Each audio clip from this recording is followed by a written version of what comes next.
नमस्कार विद्यार्थी मित्रांनो, आज आपण या ठिकाणी महात्मा ज्योतिबा फुले यांची ग्रंथसंपदा बघणार आहे। एमपीएससीच्या परीक्षेमध्ये महात्मा ज्योतिबा फुले यांनी कोणते ग्रंथ लिहिले आणि ते ग्रंथ कशा संदर्भात होते ह्याचा हा प्रश्न विचारला जातो। आपण एक एक ग्रंथ आणि एक एक माहिती घेऊया।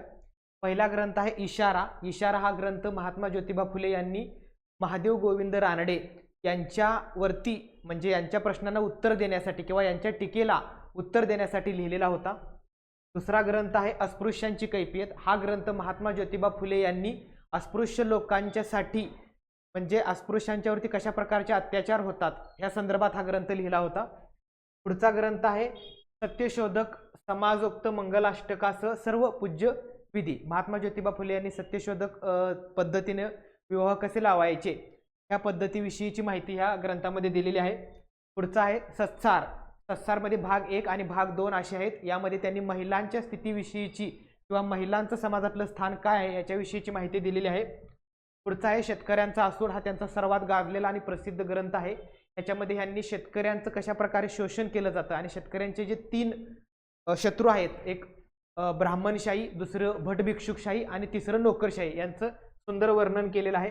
त्यानंतर हा ग्रंथ आहे गुलामगिरी। ह्याच्यामध्ये शूद्र लोकांचं कसं गुलाम म्हणून वापर केला जातो याच्याविषयीचं भाष्य केलेलं आहे। पुढचा ग्रंथ आहे सार्वजनिक सत्यधर्म। हा ग्रंथ महात्मा ज्योतिबा फुले यांच्या मृत्यूनंतर प्रकाशित झालेला आहे। हे सत्यशोधक समाजातील कार्यकर्त्यांना किंवा त्या अनुयायांना संबोधून हे पुस्तक आहे। ह्या पुस्तकाला सत्यशोधक समाजाचे बायबल असं सुद्धा विरा शिंदे यांनी म्हटलेलं आहे। ब्राह्मणाचे कसब ह्याच्यामध्ये भट कसा दलितांना किंवा बहुजनांना कसा फसवतो आणि त्यांच्याकडून कसे पैसे उकळतो याचे सुंदर वर्णन महात्मा ज्योतिबा फुले यांनी केलेलं आहे। छत्रपती शिवाजी राजे यांचा पोवाडा। छत्रपती शिवाजी महाराज यांच्याविषयीचा पोवाडा सुद्धा महात्मा ज्योतिबा फुले यांनीच लिहिलेला आहे। तृतीय रत्न। तृतीय रत्न हे एक नाटक आहे महात्मा ज्योतिबा फुले यांचं आणि हे एकमेव नाटक महात्मा ज्योतिबा फुले यांनी लिहिलेलं आहे जे शिक्षणाला उद्देशून आहे। अशा रीतीने महात्मा ज्योतिबा फुले यांची ही ग्रंथसंपदा आहे। त्यातील ग्रंथसंपदा आणि त्याच्यामध्ये काय आहे याच्यावरती एमपीएससीला प्रश्न विचारला जातो।